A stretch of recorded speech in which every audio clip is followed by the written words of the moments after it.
കപടഭക്തി എന്നാൽ എന്ത് എന്ന് മനസ്സിലാക്കുവാൻ ആർക്കെങ്കിലും താല്പര്യമുണ്ടെങ്കിൽ അവർക്ക് വേണ്ടി ചെയ്യുന്ന ഈ വീഡിയോയിലേക്ക് ഏവർക്കും സ്വാഗതം, വെൽക്കം, വണക്കം. യേശു പുരോഹിതവർഗത്തെ ആകമാനം പരാമർശിച്ച് നടത്തിയിട്ടുള്ള ഏറ്റവും ശക്തിയേറിയതും ശ്രദ്ധേയവുമായ പ്രസ്താവന, അവർ കപടഭക്തിക്കാരാണ്. കപടഭക്തിക്കാരായ പുരോഹിതന്മാരെ അല്ലെങ്കിൽ പരീശന്മാരെ നിങ്ങൾക്കയ്യോ കഷ്ടം എന്ന് ആവർത്തിച്ച് യേശു പറയുന്നതായി നമുക്കറിയാം. പരീശന്മാർ ലേവ്യ വംശത്തിൽപ്പെട്ടവരല്ല എങ്കിലും അവർ നാം ഉദ്ദേശിക്കുന്നത് പോലെ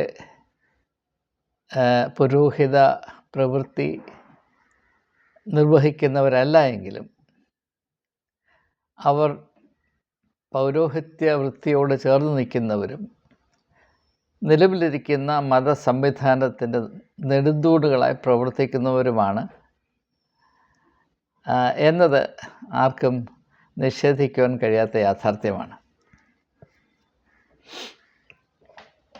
അപ്പോൾ പരീശന്മാരും ശാസ്ത്രീയമാരുമായുള്ളവർ അവരെ യേശു കപടഭക്തിയുടെ പരാമർശത്തിലാണ് മനസ്സിലാക്കുന്നതും മറ്റാരോടും കാണിക്കാത്ത ധാർമ്മികമായ രോഷം വളരെ ശക്തമായി ഇവർക്ക് എതിരെ യേശു പ്രകടിപ്പിക്കുന്നത് ആർക്കും മറക്കുവാൻ സാധ്യമല്ലാത്തൊരു യാഥാർത്ഥ്യമാണ്. അപ്പോൾ യേശുവിൻ്റെ കാഴ്ചപ്പാടിൽ മനുഷ്യന് സംഭവിക്കാവുന്ന ഏറ്റവും വലിയ അധഃപതനം എന്താണ് എന്നതിൻ്റെ ഉത്തരം ലളിതമാണ്. അത് കപടഭക്തിയാണ്. നിരീശ്വരവാദികൾക്ക് പോലും ഇത്രയും അധികം അധഃപതനമുണ്ടാകുവാൻ സാധ്യമല്ല. അതുകൊണ്ട് തന്നെ മതമേഖലയിൽ നാം സ്ഥിതി ചെയ്യുന്നു, നാം വിശ്വാസികളാണ്, നാം മതപരമായ ആചാരങ്ങൾ വേണ്ടതുപോലെ അനുഷ്ഠിക്കുന്നു എന്നതുകൊണ്ട് നാം ആത്മീയമായ എവിടെയെങ്കിലും ചെന്നുപറ്റി എന്ന് ആരും വിചാരിക്കരുത് എന്ന ഒരു ധാരണ കൂടെ, ഒരു താക്കീത് കൂടെ യേശുവിൻ്റെ പ്രസ്താവനയിലുണ്ട് എന്ന സമയത്ത് ഞാൻ ഒന്ന് സൂചിപ്പിക്കുക മാത്രം ചെയ്തുകൊള്ളട്ടെ. അപ്പോൾ ഇത്രമാത്രം പ്രാധാന്യത്തോടെ യേശു കണ്ട ഈ ഒരു മതപരമായ പ്രതിഭാസം കപടഭക്തി അതെന്താണ് എന്നതിനെപ്പറ്റി വ്യക്തമായ ധാരണകൾ വിശ്വാസ സമൂഹത്തിലില്ല എന്നത് വളരെ പ്രത്യേകതയുള്ള ഒരു യാഥാർത്ഥ്യമാണ്. അതുകൊണ്ട് തന്നെ ആ ഒരു ന്യൂനത നികത്തുന്നതിന് വേണ്ടി, ആ കുറവ് പരിഹരിക്കുന്നതിന് വേണ്ടിയാണ് ഞാൻ ഈ വീഡിയോ ചെയ്യുന്നത്. ഇതിൻ്റെ ഉള്ളടക്കം നിങ്ങൾ മനസ്സിലാക്കുമ്പോൾ അത് പ്രസക്തമാകും എന്നതിന് എനിക്ക് ഉത്തമ വിശ്വാസമുണ്ട്. ഈ കപടഭക്തിയിൽ അടങ്ങിയിരിക്കുന്ന രണ്ട് പ്രധാനപ്പെട്ട ഘടകങ്ങൾ, ഇത് നാം വസ്തുനിഷ്ഠമായി ചിന്തിക്കണമെങ്കിൽ ഇത് രണ്ടും ആദ്യമേ വ്യക്തമായി മനസ്സിൽ കുറിച്ചെങ്കിൽ മാത്രമേ നമുക്ക് മുൻപോട്ട് നമ്മുടെ ചിന്തകളെ കൊണ്ടുപോകുവാൻ സാധ്യമാകുകയുള്ളൂ എന്നതുകൊണ്ടാണ് ആദ്യമേ തന്നെ ഈ രണ്ട് ഘടകങ്ങൾ ഞാൻ അടയാളപ്പെടുത്തുക. കപടഭക്തി ആശ്രയിച്ച് നിൽക്കുന്ന രണ്ട് ഘടകങ്ങൾ. ഒന്ന്, ദൈവത്തെ പറ്റിയുള്ള നമ്മുടെ വളരെ പ്രാകൃതവും സത്യവിരുദ്ധവുമായ സങ്കല്പങ്ങൾ. നാം ഓരോരുത്തരും ദൈവത്തെ മനസ്സിലാക്കുന്ന വിധത്തിൽ വലിയ അപകടങ്ങളും അപാകതകളും പാളിച്ചകളും ഉണ്ട് എന്ന് തിരിച്ചറിയേണ്ട കാലം വൈകിയിരിക്കുന്നു. നാം ദൈവത്തിൽ വിശ്വസിക്കുന്നു, അതുകൊണ്ടാണ് നാം വിശ്വാസികളെന്ന് നമ്മെ തന്നെ സങ്കല്പിക്കുന്നുണ്ടെങ്കിലും നാം ഏത് ദൈവത്തിലാണ് വിശ്വസിക്കുന്നത്? നാം വിശ്വസിക്കുന്ന ദൈവം യഥാർത്ഥത്തിൽ ദൈവമാണോ? അതോ ദൈവത്തിൻ്റെ പേരിൽ നാം സൃഷ്ടിച്ച എന്താണ് പറയുന്നത്, ദൈവത്തിൻ്റെ കോലങ്ങളാണോ? The caricatures of God. നാം വച്ചു പുലർത്തുന്ന ദൈവസങ്കല്പങ്ങൾ ദൈവത്തെ അപമാനിക്കുന്നതാണോ എന്നതിനെപ്പറ്റി നമ്മുടെ മനസ്സിലൊരു വ്യക്തത ഉണ്ടാകേണ്ട കാര്യമുണ്ട്. അപ്പോൾ കപടഭക്തി വേരൂന്നി നിൽക്കുന്ന മണ്ണിൻ്റെ ഒരു ഭാഗം ദൈവത്തെ പറ്റിയുള്ള വളരെ പ്രാകൃതമായ പൈശാചികമായ ധാരണകളും സങ്കല്പങ്ങളുമാണ്. 2, അതുപോലെ തന്നെ നമ്മെപ്പറ്റിയുള്ള ധാരണകളും വൈക്ലഭ്യങ്ങളുമാണ്. ഇത് നമുക്ക് അല്പം മനസ്സിലാക്കേണ്ട ആവശ്യമുള്ളത് കൊണ്ട് ഞാൻ അല്പം ഒന്ന് വിശദീകരിക്കാൻ പോവുകയാണ്. ക്ഷമയോടെ നിങ്ങളിതിൽ പങ്കെടുക്കും എന്ന് ഞാൻ പ്രതീക്ഷിക്കുകയാണ്. മതമേഖലയിൽ ദൈവത്തെ എങ്ങനെയാണ് നാം മനസ്സിലാക്കുന്നത്, അല്ലെങ്കിൽ എപ്രകാരമാണ് ദൈവത്തെ ചിത്രീകരിക്കപ്പെടുന്നത് എന്ന് നമുക്കറിയാം. ദൈവത്തിൻ്റെ ഗുണവിശേഷങ്ങളെപ്പറ്റി പ്രതിപാദിക്കുമ്പോൾ ആദ്യം പറയുന്നത് ദൈവം അതിശക്തിമാനാണ്, ദി ഓൾമൈറ്റി. ദൈവത്തിൻ്റെ പര്യായമായ ഇംഗ്ലീഷിൽ പോലും ഉപയോഗിക്കുന്ന പദം ദി ഓൾമൈറ്റി, മലയാളത്തിൽ സർവശക്തനായ ദൈവമേ എന്ന് പറഞ്ഞാണ് എല്ലാവരും പ്രാർത്ഥന ആരംഭിക്കുന്നത്. സർവശക്തനും നിത്യനുമായ ദൈവമേ എന്ന് പറഞ്ഞാണ്. എന്തുകൊണ്ടാണ് അങ്ങനെ പറയുന്നത്? അങ്ങനെ പറയുന്നതിൻ്റെ പിറകിലുള്ള സങ്കല്പങ്ങളും പ്രത്യാശകളും ഉദ്ദേശങ്ങളും എന്താണ് എന്നൊന്നും ചിന്തിക്കാതെയാണ് പ്രാർത്ഥിക്കുക എന്ന് പറയുമ്പോൾ സർവശക്തനും നിത്യനുമായ ദൈവമേ എന്ന് പറയുന്നത്. പ്രാർത്ഥിക്കുമ്പോൾ എന്തിനാണ് ദൈവത്തോട് നീ സർവശക്തനാണെന്ന് അങ്ങോട്ട് അറിയിക്കേണ്ട വല്ല ആവശ്യമുണ്ടോ? അത് ദൈവത്തിന് അറിയാൻ വയ്യാത്ത കാര്യമാണ്. അപ്പോൾ നാം ദൈവത്തെ ഇപ്രകാരം വിശേഷിപ്പിച്ച് അങ്ങോട്ട് ഉണർത്തുന്നതിൻ്റെ പുറകിൽ ചില താല്പര്യങ്ങളുണ്ട്. ഞാനതിലേക്ക് ഇപ്പോൾ കടക്കുന്നില്ല, അത് തീർച്ചയായും ഈ വീഡിയോയിൽ തന്നെ പരാമർശിക്കുന്നതായിരിക്കും. അപ്പം നാം ദൈവത്തെപ്പറ്റി വച്ചു പുലർത്തുന്ന സങ്കല്പങ്ങളിൽ അഗ്രഗണ്യമായത് ദൈവം സർവശക്തിമാനാണ്, ദി ഓൾമൈറ്റി. രണ്ടാമതായി നാം ദൈവത്തെ പറ്റി വെച്ച് പുലർത്തുന്ന സങ്കല്പം, ദൈവത്തിൻ്റെ വഴികൾ അപ്രമേയവും അഗോചരവുമാണ്, mysterious. God's ways are mysterious. ഈ 2 സങ്കല്പങ്ങൾ നമ്മെ നന്നേ ബാധിക്കുന്നുണ്ട്. അതിൻ്റെ പ്രശ്നം എന്താണ്? ദൈവം അതിശക്തിമാനാണ്, ദൈവത്തെക്കാൾ ശക്തിമാനാകുമൊന്നും പ്രപഞ്ചത്തിലില്ല. ഈ പ്രപഞ്ചത്തെ മുഴുവനും സൃഷ്ടിച്ചവൻ പ്രപഞ്ചത്തിൻ്റെ ശക്തികളുടെ ആകെത്തുകയേക്കാൾ അപ്പുറത്താണ് എന്നത് ന്യായമായ യുക്തിയാണ്. എന്നാൽ ആ ശക്തി അതിൽ തന്നെ ഒരു പ്രശ്നമാകാൻ കാര്യം, ദൈവത്തിൻ്റെ വഴികൾ നമ്മുടെ വഴികളിൽ നിന്ന് വ്യത്യസ്തവും നമ്മുടെ ഇംഗിതത്തിന് വഴങ്ങാത്തതും നാം പിടിച്ചാൽ നമ്മുടെ പിടിയിൽ മുറ്റാത്തതുമാണ് എന്നത് ഒരു വലിയ പ്രശ്നമാണ്. അതുകൊണ്ടാണ് നാം ദൈവത്തെ ഭയക്കുന്നത്. ദൈവം ബലഹീനനായിരുന്നുവെങ്കിൽ നാം ദൈവത്തെ ഭയക്കുമായിരുന്നില്ല. അല്ല, ദൈവം അതിശക്തിമാനാണ്, പക്ഷേ ദൈവം യാതൊരു ദ്രോഹവും ചെയ്യത്തില്ല, അങ്ങനെയെങ്കിലും നാം ദൈവത്തെ ഭയക്കുകയില്ല. മതമേഖലയിൽ മനുഷ്യനെ അടക്കി ഭരിക്കുന്ന വികാരം സ്നേഹമല്ല, ഭയമാണ് എന്ന ഒരിക്കലും മാറ്റമില്ലാത്ത യാഥാർത്ഥ്യം നിലനിൽക്കുന്നത് കൊണ്ടാണ് നാം ദൈവത്തെ സ്നേഹിക്കണമെന്ന് കൽപ്പനയായി നൽകപ്പെട്ടിട്ടുള്ളത്. നിൻ്റെ ദൈവമായ യഹോവയെ നീ പൂർണ്ണ ഹൃദയത്തോടും പൂർണ്ണ ആത്മാവോടും പൂർണ്ണ മനസ്സോടും പൂർണ്ണ ശക്തിയോടും സ്നേഹിക്കണം എന്ന കൽപ്പനയെ നൽകുന്നതിൻ്റെ കാര്യം, ആരും ദൈവത്തെ സ്നേഹിക്കുകയില്ല. സ്വാഭാവികമായി ആരും ദൈവത്തെ സ്നേഹിക്കുകയില്ല, ദൈവത്തെ ഭയപ്പെടുക മാത്രമേ ചെയ്യുകയുള്ളൂ. കാരണം എല്ലാ മതങ്ങളിലും എക്കാലത്തും സ്ഥിതി ചെയ്യുന്ന ദൈവസങ്കല്പങ്ങൾ മനുഷ്യൻ്റെ ഭയത്തെ ഉണർത്തുവാനും വളർത്തുവാനും മാത്രം പര്യാപ്തമായ സങ്കല്പങ്ങളാണ്. അതിശക്തിമാനാണ്, അവൻ്റെ കോപം ജ്വലിച്ചാൽ പട്ടണങ്ങൾ ഉരുകിപ്പോകും, ആകാശം പിളർന്നു പോകും, ഭൂമി തരിപ്പണമായി പോകും, അല്ലെങ്കിൽ 5 തലമുറ ഇതിൻ്റെ കേടനുഭവിക്കേണ്ടി വരും. അവൻ്റെ ക്രോധത്തിൽ നിന്ന് ഒളിഞ്ഞു മാറി നിൽക്കാൻ ആർക്ക് കഴിയും? ഇങ്ങനെയുള്ള വലിയ വലിയ ധാരണകളാണ്. എന്നാൽ അതേസമയം പറയും ദൈവം അനന്തമായി ക്ഷമിക്കുന്നവനാണ്, അവൻ ആർദ്ര കരുണയുള്ളവനാണ്. ഇതെല്ലാം കൂടി ഒരു വലിയ അവിയലായിട്ട് നാം കൊണ്ടു നടക്കുന്നത്. പക്ഷേ പ്രാവർത്തികമായി നോക്കുമ്പോൾ നാം ദൈവത്തെപ്പറ്റി ഓർക്കുന്ന കാര്യങ്ങൾ, 1, അവൻ അതിശക്തിമാനാണ്. 2, അവൻ്റെ വഴികൾ അഗോചരമാണ്, നാം പിടിച്ചാൽ പിടിക്കുന്നിടത്ത് നിൽക്കുന്നതല്ല. അതുകൊണ്ട് നാം ദൈവത്തെ ഭയക്കണം. ഇത്രമാത്രം വ്യക്തമായി എന്ന് ഞാൻ കരുതുകയാണ്.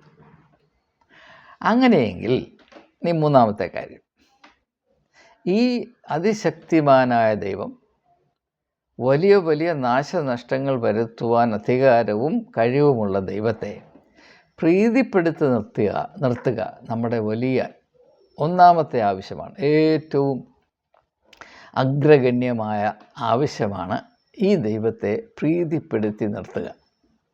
ഈ ദൈവത്തെ പ്രീതിപ്പെടുത്തിയാൽ രണ്ട് പ്രധാനപ്പെട്ട ഗുണങ്ങളുണ്ടാകും. ഒന്ന്, നമ്മുടെ ബുദ്ധിയെ കവിയുന്ന അനുഗ്രഹം, നാം അർഹിക്കാത്ത അനുഗ്രഹം വലിയ തോതിൽ നമുക്ക് ലഭിക്കാൻ സാധിക്കും. അത്ഭുതങ്ങൾ പ്രവർത്തിക്കുന്ന ദൈവം. എന്നാൽ അതിന് മറ്റൊരു വശമുണ്ട്. ഈ ദൈവത്തെ പ്രീതിപ്പെടുത്തുന്നതിൽ നാം പരാജയപ്പെട്ടു പോയാൽ നമുക്ക് വിഭാവന ചെയ്യാൻ വയ്യാത്ത വലിയ അപകടത്തിൽ നാം ആയിത്തീരും. നമ്മെ ദഹിപ്പിച്ചു കളയും. അല്ലെങ്കിൽ നമുക്ക് വലിയ നാശനഷ്ടങ്ങൾ വരും, കെടുതികൾ വരും. നമുക്ക് മാത്രമല്ല, വരുന്ന തലമുറ പോലും ശപിക്കപ്പെട്ടു പോകും. ഈ രണ്ട് സാധ്യതകൾ. അതുകൊണ്ട് ഈ ശക്തിമാനായ ദൈവത്തെ പ്രീതിപ്പെടുത്തി നിർത്തുക നമ്മുടെ ഏറ്റവും പ്രധാനപ്പെട്ട ആവശ്യമാണ്. ഇനി നാം മനസ്സിലാക്കേണ്ടത്, ഈ ദൈവത്തെ എങ്ങനെയാണ് പ്രീതിപ്പെടുത്താൻ സാധിക്കുന്നത്. ദൈവത്തെ പ്രീതിപ്പെടുത്തേണ്ട ആവശ്യമുണ്ട്. പ്രീതിപ്പെടുത്തുന്നതിൽ പരാജയപ്പെട്ടാൽ വലിയ അപകടമാണ്. പക്ഷേ അടുത്ത പ്രാവർത്തികമായ പ്രശ്നം എന്താണ്? ദൈവത്തെ എങ്ങനെ പ്രീതിപ്പെടുത്താൻ സാധിക്കും? ഇപ്പോൾ ഒരു ഭാര്യയ്ക്ക് ഭർത്താവിനെ പ്രീതിപ്പെടുത്തണമെങ്കിൽ നല്ല ഒരു ആഹാരം ഉണ്ടാക്കി കൊടുത്താൽ, കാരണം ചെറുപ്പം മുതലേ ഒരു പെൺകുട്ടിയോട് അവിടെ അമ്മ പറഞ്ഞു കൊടുക്കും, നിൻ്റെ ഭർത്താവിൻ്റെ ഹൃദയത്തിലേക്കുള്ള വഴി അവൻ്റെ വയറ്റിൽ കൂടെയാണ്. അതുകൊണ്ട് നല്ല ആഹാരമൊക്കെ ഉണ്ടാക്കി കൊടുത്താൽ അവൻ ഒന്നുമല്ലെങ്കിൽ തിരിഞ്ഞ് കടിക്കാതെങ്കിലും ഇരിക്കും എന്നൊരു ധാരണ. അപ്പോൾ ഓരോരുത്തരെ എങ്ങനെയാണ് പ്രീതിപ്പെടുത്തി നിർത്തേണ്ടതിനെ തക്കതായ തന്ത്രങ്ങളും പ്രയോഗങ്ങളും ഉണ്ട് നമുക്കറിയാം. ഇപ്പം അത് ഓരോരുത്തരുടെ താല്പര്യവും സ്വഭാവം അനുസരിച്ച് വേണം ഈ തന്ത്രങ്ങൾ ആവിഷ്കരിക്കുവാൻ. അപ്പം ഇങ്ങനെ അപ്രമേയമായൊരു ദൈവത്തെ, മനുഷ്യൻ്റെ ബുദ്ധിയെ കവിയുന്ന വിധത്തിൽ പ്രവർത്തിക്കുകയും ചിന്തിക്കുകയും ചെയ്തൊരു ദൈവത്തെ എങ്ങനെ നമുക്ക് പ്രീതിപ്പെടുത്താൻ കഴിയും? ഇത് മനുഷ്യൻ എപ്പോഴും അഭിമുഖീകരിക്കുന്ന, അവനെ ഞെട്ടിപ്പിക്കുന്ന, അവനെ തളർത്തിക്കളയുന്നൊരു ചോദ്യമാണ്. ഈ ചോദ്യത്തിൻ്റെ ഉത്തരമായിട്ടാണ് മതപരമായ ആചാരങ്ങൾ ആവിഷ്കരിക്കപ്പെട്ടിട്ടുള്ളത് എന്ന് ഈ ആചാരങ്ങൾ വളരെ ഭയഭക്തിയോടെ ഒട്ടും വിഘ്നം വരാതെ ആചരിച്ചു കൊണ്ടിരിക്കുന്ന വിശ്വാസി എന്ന് പറയുന്ന പ്രതിഭാസം മനസ്സിലാക്കുന്നില്ല, അല്പം പോലും മനസ്സിലാക്കുന്നില്ല. അപ്പോൾ ഈ ആചാര അനുഷ്ഠാനങ്ങൾക്ക് നേതൃത്വം നൽകുന്നവരാണ് പുരോഹിത വർഗം, യാതൊരു സംശയവുമില്ലല്ലോ. മത ആചാര അനുഷ്ഠാനങ്ങൾ ഒരു പുരോഹിതൻ്റെ കാർമ്മികത്വത്തിൽ മാത്രമേ നടത്തുവാൻ സാധ്യമാകുകയുള്ളൂ. അത് മാത്രമേ ദൈവത്തിന് സ്വീകാര്യമാകുകയുള്ളൂ. അങ്ങനെ ചെയ്താൽ മാത്രമേ പ്രയോജനമുണ്ടാകുകയുള്ളൂ എന്നതാണ് ചെറുപ്പം മുതലേ നമുക്ക് ലഭിച്ചിട്ടുള്ള ഉപദേശം. നാം അതിൽ അങ്ങനെ ആശ്രയിച്ച് നിൽക്കുന്നവരാണ്. അങ്ങനെയാണ് പുരോഹിത മേൽക്കോയ്മയുടെ അടിമത്വത്തിലേക്ക് നാം പ്രവേശിച്ചത് എന്ന് വിശദീകരിച്ച് പറയേണ്ട ആവശ്യമൊന്നുമില്ല. ഇനിയും നമുക്കൊരു സ്റ്റെപ്പ് മുൻപോട്ട് നടന്ന് ചിന്തിക്കാം. ഈ ദൈവത്തെ പ്രീതിപ്പെടുത്തുക എന്നതിന് സഹസ്രാബ്ദങ്ങളായ മനുഷ്യൻ കണ്ടുപിടിച്ച രണ്ട് മാർഗങ്ങൾ ഉണ്ട്. ഒന്ന്, നാം നമ്മുടെ സുഖ സൗകര്യങ്ങളെ പരിമിതപ്പെടുത്തി ദൈവത്തിന് വേണ്ടി കഷ്ടം സഹിക്കുന്നു. എനിക്ക് നിന്നോട് സ്നേഹമുണ്ട് എന്ന് തെളിയിക്കേണ്ടതിന് മനുഷ്യൻ എന്താണൊരു മാർഗം? ദൈവമേ, നിനക്ക് വേണ്ടി ഞാൻ കഷ്ടം സഹിക്കാൻ തയ്യാറാണ്. എന്താണ് നമ്മൾ സഹിക്കുന്ന വലിയ കഷ്ടങ്ങൾ? ഉപവസിക്കുന്നു. പിന്നെ നമുക്ക് താല്പര്യമുള്ള കാര്യങ്ങൾ നമ്മൾ ചെയ്യുന്നില്ല. നമുക്ക് താല്പര്യമുള്ള കാര്യങ്ങൾ ഇങ്ങനെ വാലും തലയുമൊന്നുമില്ല നടക്കുക, അനാവശ്യമായ കാര്യങ്ങൾ ചെയ്യുക, അനീതി പ്രവർത്തിക്കുക. എന്നാൽ നിനക്ക് ഇങ്ങനെയുള്ള കാര്യങ്ങൾ വെറുപ്പായതുകൊണ്ട് ഞാനത് എൻ്റെ സ്വാഭാവികമായ എൻ്റെ ചായ്വ് അങ്ങോട്ടാണെങ്കിലും ഞാനത് ചെയ്യാതെ ഞാൻ നല്ല പിള്ളയായിട്ട് ജീവിക്കുന്നു. അതെനിക്ക് വലിയ പ്രയാസമാണ്, പക്ഷെ നിനക്ക് വേണ്ടി ആ പ്രയാസം സഹിക്കാൻ ഞാൻ തയ്യാറാണ്. അതുകൊണ്ട് ദയവായി എന്നിൽ പ്രസാദിക്കണം.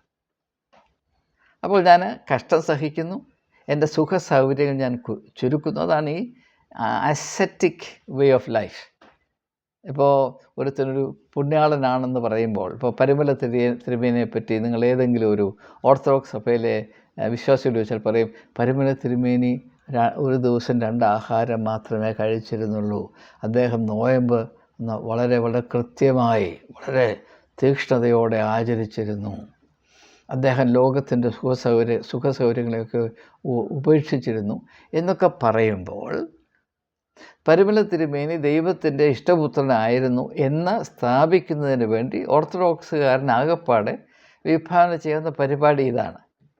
നമ്മൾ വിശുദ്ധന്മാരെ എപ്പോഴും ഓർക്കുന്നത് അവർ ഏറ്റവും ചുരുങ്ങിയ വിധത്തിൽ ജീവിച്ചു. എന്തുകൊണ്ടാണ്? ഈ സുഖസൗകര്യങ്ങൾ ഉപേക്ഷിക്കുക എന്നത് ദൈവത്തെ പ്രീതിപ്പെടുത്തുന്നതിന് വേണ്ടി മനുഷ്യൻ കണ്ടുപിടിച്ച അവൻ്റെ ബുദ്ധിയിൽ ഒതുങ്ങുന്ന ഒരു തന്ത്രമാണ്. രണ്ടാമത്തെ തന്ത്രം എന്താണെന്ന് ചോദിച്ചാൽ ദൈവത്തിന് വാരിക്കോരി കൊടുക്കുക. അത് വളരെ പ്രാധാന്യമുള്ള കാര്യമാണ്, വളരെ പ്രയോജനപ്പെടുന്ന കാര്യമാണ്. അങ്ങനെ ദശാംശം കൊടുക്കുക. അങ്ങനെ കൊടുത്താൽ ദൈവം പ്രസാദിക്കും. അങ്ങനെ ദൈവം പ്രസാദിച്ചാൽ കൊടുത്തതിൻ്റെ 15 ഇരട്ടി തിരിച്ചു കിട്ടും. അങ്ങനെ ഏതെങ്കിലും ഒരു ഫൈനാൻഷ്യൽ ഒരു സാമ്പത്തികമായ വ്യവസായമോ ബാങ്കോ ഉണ്ടോ? കൊടുക്കുന്നതിൻ്റെ 10 ഇരട്ടി 15 ഇരട്ടി തിരിച്ചു കിട്ടും. നമ്മൾ ബാങ്കിൽ കൊണ്ട് പൈസ ഇട്ടാൽ 6% കിട്ടും. ഈ ബാങ്കിലിട്ടാൽ നമുക്ക് 1500% കിട്ടും. ആലോചിച്ച് നോക്കണം. അപ്പോൾ ദൈവത്തെ പ്രീതിപ്പെടുത്താനായിട്ട് മനുഷ്യൻ കണ്ടുപിടിച്ച 2 മാർഗ്ഗം ഇതാണ്. ഈ 2 കാര്യത്തിലും ആശ്രയിച്ചാണ്. പിന്നെ അതിനോട് ചേർന്ന മറ്റൊരു കാര്യമാണ് ആരാധന എന്ന് പറഞ്ഞ് ദൈവത്തിന് മുഖസ്തുതി പറയുക. അതെന്തുകൊണ്ടാണ് ദൈവത്തിന് സ്വീകാര്യമാകുന്നതെന്ന് ചോദിച്ചാൽ മനുഷ്യനെ സ്വാഭാവികമായി ദൈവത്തെ സ്തുതിക്കുവാൻ സാധ്യമല്ല. കാരണം എന്താണ്? ദൈവത്തെ കണ്ടിട്ടില്ല, കേട്ടിട്ടില്ല, അനുഭവിച്ചിട്ടില്ല. പിന്നെ എങ്ങനെയാണ് സ്തുതിക്കുന്നത്?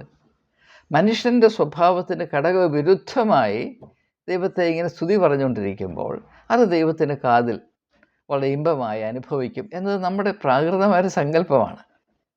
അപ്പോൾ ഈ 2-3 വിധങ്ങളിൽ നാം ദൈവത്തെ വല്ല വിധേനയും പ്രീതിപ്പെടുത്തി ഇങ്ങനെ നിലനിർത്തുവാൻ നാം തത്രപ്പെടുന്നു. എന്നാൽ ഇത് നിലനിർത്തുവാൻ വളരെ പ്രയാസം. സത്യസന്ധമായി ഈ ഒരു അച്ചടക്കം പാലിക്കുവാൻ പ്രയാസമാണ്. എന്നാൽ ഇതിനപ്പുറമായി മറ്റൊരു മാർഗമുണ്ട് എന്നതാണ് യേശു പഠിപ്പിച്ചത്. എന്താണ്? ദൈവത്തിൻ്റെ നീതി, ദൈവത്തിൻ്റെ ഇംഗിതം ഈ ഭൂമിയിൽ പ്രാവർത്തികമാക്കുക. യേശു പറഞ്ഞു, ഞാൻ എൻ്റെ പിതാവിൻ്റെ ഇംഗിതം നിർവഹിപ്പാൻ വന്നതാണ്.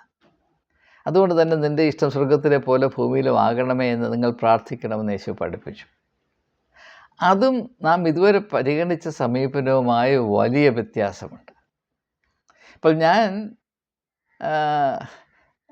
എൻ്റെ സുഖസൗകര്യങ്ങൾ വെടിഞ്ഞു, അതുകൊണ്ട് മറ്റാർക്കും വലിയ പ്രയോജനമൊന്നുമില്ല. അതുകൊണ്ട് ഞാൻ വസിക്കുന്ന സമൂഹത്തിൻ്റെ നീതിബോധം വളരണമെന്നില്ല, പാവപ്പെട്ടവന് സംരക്ഷണം ലഭിക്കണമെന്നില്ല, ഒറ്റപ്പെട്ടവന് സ്നേഹം ലഭിക്കണമെന്നില്ല. ഞാൻ വെടിഞ്ഞു, ഞാനവിടെ കഴിയുന്നു, അത്രയേ ഉള്ളൂ. എന്നാൽ യേശു കാണിച്ച മാർഗം ദൈവത്തിൻ്റെ ഹിതം നിർവഹിക്കുക എന്ന് പറഞ്ഞാൽ ഈ ഭൂമിയിൽ നീതിയും ന്യായവും നടപ്പാക്കുക, സത്യത്തെ ഉയർത്തിപ്പിടിക്കുക, ദൈവത്തിൻ്റെ കാരുണ്യം മനുഷ്യരനുഭവിക്കത്തക്കവണ്ണം അവരോട് ഇടപെടുക. നല്ല ശമരിയക്കാരൻ്റെ ഉപമ, മുറിവേറ്റ് കിടക്കുന്നവന് ദൈവികമായ കാരുണ്യം അനുഭവിക്കത്തക്കവണ്ണം ആര് അവനോട് ഇടപെടുന്നു അവനാണ് യഥാർത്ഥത്തിലെ വിശ്വാസി, പുരോഹിതനല്ല എന്ന് യേശു വളരെ വ്യക്തമായി അവിടെ ചിത്രീകരിക്കുന്നുണ്ട്. നീതിക്ക് വേണ്ടി വിശന്നു ദാഹിക്കുന്നവർ ഭാഗ്യവാന്മാർ, സമാധാനം ഉണ്ടാക്കുന്നവർ ഭാഗ്യവാന്മാർ. അങ്ങനെ നന്മ ചെയ്യുമ്പോൾ, കഷ്ട അനുഭവം ഉണ്ടാകുമ്പോൾ സന്തോഷത്തോടെ സ്വീകരിക്കുവാൻ മടി കാട്ടാത്തവർ. Blessed are you when men revile you and persecute you and say all manner of evil falsely against you for my sake. അങ്ങനെയുള്ള സത്യത്തിനും നീതിക്കും മനുഷ്യത്വത്തിനും വേണ്ടി നിലകൊള്ളുമ്പോൾ തിരിച്ചടി ഉണ്ടാകും. അത് സസന്തോഷം സ്വീകരിപ്പാനായി നിലകൊള്ളുന്ന വ്യക്തിത്വം അത് ദൈവത്തിന് പ്രസാദകരമാണെന്നാണ് യേശു പഠിപ്പിച്ചത്. പുരോഹിതന്മാർ സൃഷ്ടിച്ച മതബോധത്തിലോ ചില ആചാരാനുഷ്ഠാനങ്ങൾ നടത്തുകയും നിനക്ക് താല്പര്യമുള്ള ലൗകികമായ സുഖങ്ങളെ അല്പം കുറയ്ക്കുകയും പിന്നെ നിൻ്റെ വരുമാനത്തിൻ്റെ 10% കൊടുത്താൽ കണക്ക് പൂർത്തിയായി എന്ന പഠിപ്പിക്കലാണ്. ഇവിടെ നാം ഞാൻ ഇനി കപടഭക്തിയിലേക്ക് വരികയാണ്. പുരോഹിത വർഗത്തിൻ്റെ കപടഭക്തി എന്താണ് എന്ന് ഞാൻ ഈ പശ്ചാത്തലം മുഴുവനും ഉൾക്കൊണ്ടുകൊണ്ട് ഇനിയും വെളിപ്പെടുത്താൻ പോവുകയാണ്. നിങ്ങൾ പുരോഹിത വർഗത്തെ ശ്രദ്ധിച്ചിട്ടുണ്ടെങ്കിൽ ഞാൻ ആ കൂട്ടത്തിൽപ്പെട്ട ആളായിരുന്നു, അതുകൊണ്ടാണ് ഞാൻ ഇത് ആധികാരികമായി പറയാൻ സാധിക്കുന്നത്. അവർ അവരുടെ കപട ഭക്തി എന്താണ്? മറ്റുള്ളവരെല്ലാം ദൈവത്തിന് പ്രസാദമാകുന്ന വിധത്തിൽ ജീവിക്കണമെന്നും അങ്ങനെ ദൈവത്തെ പ്രസാദിപ്പിക്കുന്ന വിധത്തിൽ ജീവിക്കുമ്പോൾ അനുഭവിക്കേണ്ടി വരുന്ന ആ ഒരു ഇടുക്കം ഞെരുക്കം അവർ സസന്തോഷം സ്വീകരിക്കണമെന്നും അവർ നീതിയുടെ പാതയിൽ നടക്കണമെന്നും അവർ കയറ് ഊരിവിട്ട കാളയെ പോലെ ആകരുത് എന്നും അവർ നല്ല വഴിയിൽ സഞ്ചരിക്കണം, നീതിയുടെ പാതയിൽ സഞ്ചരിക്കണമെന്നൊക്കെ അവരെ നിർബന്ധിച്ച് അവരെ ദൈവത്തിൻ്റെ വശത്തേക്ക് തിരിക്കുന്ന ഈ ഒരു പരിപാടി അവർ നിരന്തരം ചെയ്തുകൊണ്ടിരിക്കുന്നു. പക്ഷേ അവർ ആ വഴിയെ സഞ്ചരിക്കുകയില്ല. അതുകൊണ്ടാണ് യേശു പരീശന്മാരെയും ശാസ്ത്രിയെയും പരാമർശിച്ച് പറയുന്നത്, അവർ പറയുന്നത് പോലെ നിങ്ങൾ ചെയ്തു, പക്ഷേ അവർ ചെയ്യുന്നത് പോലെ നിങ്ങൾ ചെയ്യരുത്. കാരണം എന്താണ്? പുരോഹിതവർഗം, ഏത് പുരോഹിതവർഗമാണെങ്കിലും അവർ വിശ്വാസികൾ എപ്രകാരം ദൈവഭക്തിയിൽ ജീവിക്കണമെന്ന് നിർദ്ദേശിക്കുന്നു, താല്പര്യപ്പെടുന്നു, അതിനനുസരിച്ച് അവരൊരിക്കലും ജീവിക്കുകയില്ല. അതിനൊരു കാരണമുണ്ട്, ഒരു യുക്തിയുണ്ട്. എന്താണ്? അവർ 10 പേരെ 100 പേരെ ഇങ്ങനെ ദൈവത്തിൻ്റെ വഴിയെ സഞ്ചരിക്കാൻ പ്രേരിപ്പിച്ചു കഴിഞ്ഞാൽ അവരുടെ കടമ കഴിഞ്ഞു. അവർക്ക് ദൈവപ്രസാദം പ്രാപിപ്പാനുള്ള മതിയായ മാർഗം ഇതാണ്. മറ്റുള്ളവരെ കൊണ്ട് ഈ വഴിയെ അടിച്ച് നടത്തിയാൽ ഞാൻ ദൈവത്തിൻ്റെ പക്ഷത്തു നിന്നത് ചെയ്യുന്നു, ആളുകളെ ദൈവത്തെങ്കിലേക്ക് തിരിക്കുമ്പോൾ ഞാൻ ദൈവത്തിൻ്റെ അനുയായിയാണ് അല്ലെങ്കിൽ സഹായിയാണ്, ദൈവത്തിൻ്റെ പക്ഷത്ത് നിന്ന് ആത്മീയമായി യുദ്ധം ചെയ്യുന്ന പോരാളിയാണ് എന്നതുകൊണ്ട് എനിക്ക് ദൈവപ്രസാദം ലഭിക്കും. മനസ്സിലാക്കണം. അപ്പോൾ എനിക്ക് ഈ വിശ്വാസികൾക്ക് ബാധകമായ കാര്യങ്ങൾ അതെനിക്ക് ബാധകമല്ല. എനിക്ക് ഇഷ്ടം പോലെ മറയുടെ പുറകിൽ ജീവിപ്പാൻ അവകാശമുണ്ട്. കാരണം ഞാൻ 10 പേരെ 100 പേരെ ദൈവത്തിൻ്റെ വഴിയിൽ നടത്തുന്നവനാണ്. ആ വഴിയിൽ തന്നെ നടന്ന് മുൻപോട്ട് പോകുക, ഞാൻ അവരെ പുറകിൽ നിന്ന് ചൂരൽ കൊണ്ട് അടിച്ച് മുൻപോട്ട് കൊണ്ടുപോകുന്നത്, ഞാൻ അവരുടെ ഇടയനാണ്. ഇപ്പോൾ നമ്മൾ ചില ഏജൻസികളിൽ നിങ്ങൾ 12 പേരെ ഇതിൽ ചേർത്താൽ നിങ്ങൾക്ക് ഫ്രീ ആയിട്ട് ഒരു മെമ്പർഷിപ്പ് തരാം എന്ന് പറയുന്നത് പോലെ. അതാണ് പുരോഹിത വൃത്തിയുടെ ഭക്തി. 12 പേരെ ഞാനിതിൽ ചേർത്തു, അതുകൊണ്ട് ഞാനും ചേർന്നു. എനിക്ക് വലിയ ചിലവൊന്നുമില്ലാതെ ചക്കാത്തിന് ഞാൻ ഇതിൻ്റെ ഗുണഫലം അനുഭവിക്കും. ഇതാണ് പുരോഹിത കപടഭക്തിയുടെ ഉള്ളടക്കമെന്ന് യേശു വെളിപ്പെടുത്തുകയാണ്. അവർ സ്വർഗരാജ്യത്തിൽ പ്രവേശിക്കുകയില്ല, മറ്റുള്ളവരെ പ്രവേശിക്കാൻ അനുവദിക്കുകയുമില്ല എന്ന് യേശു പറയുന്നുണ്ട്.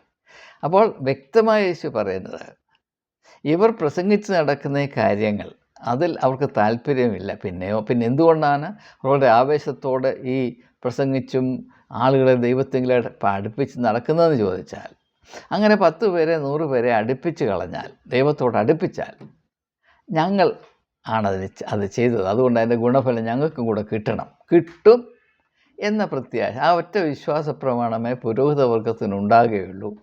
മറ്റുള്ളവർക്ക് ബാധകമായി അവർ നിർബന്ധ ബുദ്ധിയോടെ അവതരിപ്പിക്കുന്ന കാര്യങ്ങൾ അവർക്കൊരിക്കലും ബാധകമാകുകയില്ല. അതുകൊണ്ടാണ് സാധാരണ ആളുകൾ എപ്പോഴും പാപികളാണ് എന്ന് വാദോരാതെ പറഞ്ഞുകൊണ്ടിരിക്കുന്നത്. അവർ പാപികളാണ് എന്നൊരിക്കലും പറയില്ല. കാരണം ഈ പാപികളെ ദൈവത്തോട് അടുപ്പിക്കുന്ന പണിയായതുകൊണ്ട്, അതവർ നടത്തുന്നത് കൊണ്ട് അവരൊരിക്കലും പാപികളാണ് എന്നറിയുവാൻ അവർക്ക് സാധ്യമല്ല. അത് അവരുടെ ആത്മീയമായ പട്ടിണിയുടെ ഒരു ഭാഗം, ഒരു സ്വഭാവമാണ് എന്ന് മാത്രം ഞാൻ സൂചിപ്പിക്കുകയാണ്. അപ്പോൾ ഇത് കപടഭക്തിയുടെ ഒരു മുഖമാണ്. അതായത് എല്ലാവരെയും ഈ വഴിയെ നടത്തുക, പക്ഷെ ഞാൻ ആ വഴിയെ നടക്കുകയില്ല. പക്ഷെ അവരെ നടത്തുന്നത് ഞാനാണ്. അതുകൊണ്ട് ഞാൻ ദൈവത്തിൻ്റെ ആളാണ്. അങ്ങനെ 10 പേരെ 100 പേരെ നടത്തിയതുകൊണ്ട് അതിൻ്റെ കെയർ ഓഫിൽ എനിക്ക് സ്വർഗത്തിൽ പോകാം, അല്ലെങ്കിൽ നന്മ അനുഭവിക്കാം. ദൈവത്തിൻ്റെ പ്രസാദം അത് 100 വിധത്തിൽ അനുഭവിച്ച് ആസ്വദിച്ച് ജീവിപ്പാനുള്ളൊരു അവകാശം എനിക്ക് ഉണ്ടാക്കിയെടുക്കാം എന്ന ധാരണയാണ്. ഇനി രണ്ടാമത്, ഈ കപടഭക്തിയുടെ രണ്ടാമത്തെ ഭാഗം എന്താണെന്ന് ചോദിച്ചാൽ, അതും ഈ ദൈവസങ്കല്പത്തിൽ ആശ്രയിച്ചിരിക്കുന്നത്. അതുകൊണ്ടാണ് ആദ്യമേ 2 ഘടകങ്ങൾ ഞാനൊന്ന് പരിചയപ്പെടുത്തിയത്. മനുഷ്യൻ ചിന്തിക്കുമ്പോൾ അവന് എപ്പോഴും ഭയത്തോടുകൂടെ മാത്രം ചിന്തിക്കുവാൻ സാധിക്കുന്ന ദൈവമെന്ന ഈ പ്രതിഭാസം. ദൈവത്തെ എപ്രകാരം പ്രീതിപ്പെടുത്തി നിർത്തണമെന്നോ ദൈവഹിതം എങ്ങനെ തിരിച്ചറിയണമെന്നോ ഒരു വിധത്തിലും സാധാരണ മനുഷ്യർക്ക് അറിയുവാൻ സാധ്യമല്ല. അതവരുടെ കഴിവിന് അതീതമാണ്. അതുകൊണ്ട് തന്നെ ഈ അപ്രമേയമായ സാധാരണ മനുഷ്യരുടെ ബുദ്ധിക്ക് ഒതുങ്ങാത്ത അതിനതീതമായി നിൽക്കുന്ന ദൈവത്തെ, ദൈവഹിതത്തെ തിരിച്ചറിഞ്ഞ് ആ ദൈവത്തിൻ്റെ പക്കൽ നിന്ന് പ്രാപിക്കാവുന്ന അനുഗ്രഹങ്ങൾ ഈ ദൈവത്തെ വേണ്ടതുപോലെ മനസ്സിലാക്കുവാൻ കെൽപ്പില്ലാത്ത വിശ്വാസി എന്ന് പറയുന്ന രണ്ടാം തര മനുഷ്യർ, അവർക്ക് ദൈവത്തിൻ്റെ പക്കൽ നിന്ന് എന്തെങ്കിലും ആനുകൂല്യം കിട്ടണമെങ്കിൽ നേരെ ചെന്ന് ദൈവത്തോട് ചോദിച്ച് വാങ്ങിക്കുവാനുള്ള ആ യോഗ്യത അവർക്കില്ല. ഇപ്പോൾ ഒരു കുടുംബത്തിൽ മക്കളുണ്ട്, വേലക്കാരുണ്ട്. മക്കളാണെങ്കിൽ നേരെ അപ്പനോട് ചെന്ന് ചോദിച്ച് അവിടെ കാര്യം നടത്തും. എന്നാൽ വേലക്കാരനോ വേലക്കാരിക്കോ എന്തെങ്കിലും വേണമെങ്കിൽ നേരെ ഗൃഹനാഥൻ്റെ അടുത്ത് പോകത്തില്ല. ഒന്നിൽ അമ്മച്ചിയോട് എന്ന് പറയും, അല്ലെങ്കിൽ മോളോടോ മോനോടോ പറയും, സാറിനോട് പറഞ്ഞ് ഈ ഒരു കാര്യം ഒന്ന് സാധിപ്പിച്ച് തരണം എന്ന് പറഞ്ഞാൽ, അപ്പോൾ ഇടനിലക്കാരനായി മകനോ മകളോ അല്ലെങ്കിൽ വീട്ടിലെ അമ്മയോ ചെന്ന് ഗൃഹനാഥനെ അറിയിക്കുകയും അദ്ദേഹത്തിന് തോന്നിയാൽ അത് സാധിച്ചു കൊടുക്കുകയും ചെയ്യുന്നു ഈ പരിപാടിയാണ്. അപ്പോൾ കാരണം ദൈവത്തെ ഡയറക്റ്റായിട്ട് അപ്രോച്ച് ചെയ്യാൻ സാധാരണ മനുഷ്യർക്ക് സാധ്യമല്ല. അങ്ങനെ നേരെ ദൈവത്തിനടുത്ത് ചെന്നാൽ നിങ്ങൾ കരിഞ്ഞു പോകും. അതിനുള്ള യോഗ്യത ഞങ്ങൾക്ക് മാത്രമേ ഉള്ളൂ. അതുകൊണ്ട് നിങ്ങൾക്ക് എന്തെങ്കിലും ആവശ്യമുണ്ടെങ്കിൽ ഞങ്ങളെ അറിയിച്ചാൽ ഞങ്ങൾ അങ്ങോട്ട് അറിയിക്കാം. ഞങ്ങൾ അറിയിക്കുമ്പോൾ അതിനനുസരിച്ച് പ്രവർത്തിക്കുവാൻ ദൈവം നിർബന്ധിതനാണ്. എന്നാൽ ദൈവത്തെ പ്രീതിപ്പെടുത്തുന്നതിനുള്ള കാര്യങ്ങൾ നിങ്ങൾ ചെയ്താൽ മതി. അത് വേണ്ട സംഭാവന അതിൻ്റെ അളവിൽ തക്ക സമയത്ത് എത്തിച്ചാൽ മതി. ബാക്കി കാര്യങ്ങൾ നോക്കിക്കൊള്ളാം എന്ന ഒരു ഇടനിലക്കാരായി പ്രവർത്തിക്കുന്നത് കപടഭക്തിയിൽ കൂടെ മാത്രമേ സാധിക്കുകയുള്ളൂ. ഞാൻ വീണ്ടും ആവർത്തിക്കുകയാണ്, ഇടനിലക്കാരായി ആരൊക്കെ നിൽക്കുന്നുവോ അവരെല്ലാം കപടഭക്തിക്കാരായിരിക്കും. കാരണം യേശുവിൻ്റെ ദർശനത്തിൽ ഈ ഇടനിലക്കാർക്ക് അല്പം പോലും പ്രസക്തി നൽകിയിരുന്നില്ല.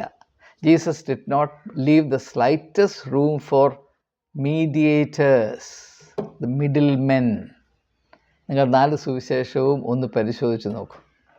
കാരണം എനിക്കും ദൈവത്തിനും മധ്യേ ഒരു ഇടനിലക്കാരൻ വരണമെങ്കിൽ ഞാൻ ദൈവത്തെ ഭയക്കുന്നു എന്നതുകൊണ്ട് മാത്രമല്ല, ദൈവത്തിൻ്റെ അടുത്ത് ചെല്ലുവാൻ എനിക്ക് യാതൊരു യോഗ്യതയുമില്ല, യാതൊരു വിലയുമില്ല. ഞാൻ വെറും ഒരു വേലക്കാരനാണ്. ദൈവത്തിൻ്റെ മകനായി അവിടെ ഒരു അച്ഛൻ നിൽപ്പുണ്ട്, ഒരു മെത്രാൻ നിൽപ്പുണ്ട്. അദ്ദേഹത്തിൻ്റെ കാല് പിടിച്ചാൽ എൻ്റെ ആവശ്യം അങ്ങോട്ട് അറിയിക്കുകയും അങ്ങനെ ദൈവം കനിഞ്ഞെനിക്ക് വല്ല നന്മയും ചെയ്യും എന്ന് എന്നെപ്പറ്റി ഞാൻ ധരിക്കണമെങ്കിൽ എൻ്റെ വ്യക്തിപരമായ വില 100% ഇടിച്ചു കളഞ്ഞെങ്കിലേ ഈ ഒരു സംവിധാനത്തോട് സഹകരിക്കുവാൻ എനിക്ക് സാധ്യമാകുകയുള്ളൂ. അതുകൊണ്ടാണ് പുരോഹിതവർഗം നോക്കുമ്പോൾ എല്ലാവരും പാപികളാണ്, പാപികളാണ്, പാപികളാണ്. പാപം ചെയ്ത് നിൻ്റെ വില 100% ഇടിഞ്ഞുപോയി, നീ അന്യാധീനപ്പെട്ടു പോയി, ഒരു വേലക്കാരനെ പോലെ പോലും കരുതപ്പെടുവാൻ നിനക്ക് യോഗ്യതയില്ല, ദൈവത്തിൻ്റെ അടുത്ത് എന്നാൽ നീ കരിഞ്ഞു പോകും, നീ പാപിയാണ്, പാപിയാണ്, നിന്നിൽ യാതൊരു നന്മയുമില്ല, എല്ലാവരും പാപം ചെയ്ത് ദൈവ തേജസ് നഷ്ടപ്പെട്ടവരാണ്, നീ തേജസ്സില്ലാത്തവനാണ്, ഞങ്ങളോ തേജസ്സുള്ളവരാണ്, ഞങ്ങൾ തേജസ്സിൻ്റെ പുത്രന്മാരാണ് എന്ന് പറഞ്ഞ് അഭിനയിച്ച് നടക്കുന്നതും കപടഭക്തിയുടെ ഒരു പ്രധാനപ്പെട്ട മുഖമാണ്. ഇത് രണ്ടും മനുഷ്യർക്ക്, വിശ്വാസികൾക്ക്, പൊതുജനത്തിന് വളരെയധികം തിന്മ ചെയ്യുന്നതാണ്. അവരുടെ വ്യക്തിത്വത്തിനും വളർച്ചയ്ക്കും ഇതിനേക്കാൾ വലിയ ഒരു അക്കിടി പറ്റാനില്ല. അതുകൊണ്ടാണ് ഈ വിഷയം ഞാൻ കൂടെ കൈകാര്യം ചെയ്തതിനെപ്പറ്റി വ്യക്തത നമ്മുടെ ഇടയിൽ വളർത്തിയെടുക്കുവാൻ ശ്രമിക്കുന്നത്. ഇതുകൊണ്ട് ചിലർക്ക് ബുദ്ധിമുട്ടുന്നുണ്ട്. ഇന്ന് വളരെ ശക്തമായി ഒരു സഹോദരൻ പ്രതിഷേധിച്ചു. അദ്ദേഹം പറഞ്ഞു, ഞാൻ ഈ ചാനൽ ബോയ്ക്കോട്ട് ചെയ്യാൻ പോവുകയാണ്. സന്തോഷം. അദ്ദേഹത്തിൻ്റെ സ്നേഹമസൃണമായ ഒരു യാത്രയയപ്പ് ഈ സമയത്ത് ഞാൻ നൽകുകയാണ്. ആരും എന്നോട് ഔദാര്യം കാണിക്കാനായിട്ട് ഈ ചാനലിൻ്റെ അംഗത്വം പ്രാപിക്കരുത്, ഈ ചാനൽ നിൽക്കുകയും വരരുത്. കാരണം ഇതിൽ എത്ര പേരുണ്ട് എന്നുള്ളത് എനിക്ക് പ്രശ്നമല്ല. ഇത് സത്യം പറയുവാൻ സ്വാതന്ത്ര്യം ഉണ്ടാക്കുന്നതിന് വേണ്ടി, സത്യത്തെ തിരിച്ചറിയുവാനുള്ള ഒരവസരം ഉണ്ടാക്കുന്നതിന് വേണ്ടി ആരംഭിച്ച ഒരു എളിയ ഒരു സംവിധാനമാണ്, ഒരു എൻ്റർപ്രൈസാണ്. അതുകൊണ്ട് ആരെയെങ്കിലും പ്രീതിപ്പെടുത്തുന്നതിന് വേണ്ടി ഞാൻ സത്യത്തെ നിരാകരിക്കും അല്ലെങ്കിൽ സത്യത്തെ വളച്ചൊടിക്കുമെന്ന് ആരും പ്രതീക്ഷിക്കരുത്. ആജീവനാന്തം നടത്തിയ അന്വേഷണത്തിൻ്റെ ഫലങ്ങൾ അത് സത്യമാണ് എന്ന് എൻ്റെ അന്തരാത്മാവ് എനിക്ക് ഉറപ്പ് തരുന്നത് കൊണ്ട്, സത്യം മനുഷ്യരെ സ്വതന്ത്രരാക്കുമെന്ന് യേശുക്രിസ്തു വ്യക്തമായി പറഞ്ഞിട്ടുള്ളത് കൊണ്ട്, അങ്ങനെയുള്ള കാര്യങ്ങൾ അല്പം പോലും മറച്ചു വയ്ക്കാതെ, ഒരുപക്ഷെ മര്യാദയുടെ പരിധി വിട്ട് മനുഷ്യരിപ്പോൾ വെച്ചു പുലർത്തുന്ന മര്യാദയുടെ, സൗകര്യത്തിൻ്റെ മര്യാദ, അതിലല്പം കടന്ന് ചില കാര്യങ്ങൾ പ്രസ്താവിക്കുവാൻ നിർബന്ധിതനാണ്. അപ്പോൾ കപടഭക്തി എന്നത് എല്ലാ മതങ്ങളിലെയും പുരോഹിത വർഗത്തിൻ്റെ ആധികാരിക സ്വഭാവമാണ് എന്ന് തിരിച്ചറിയുക.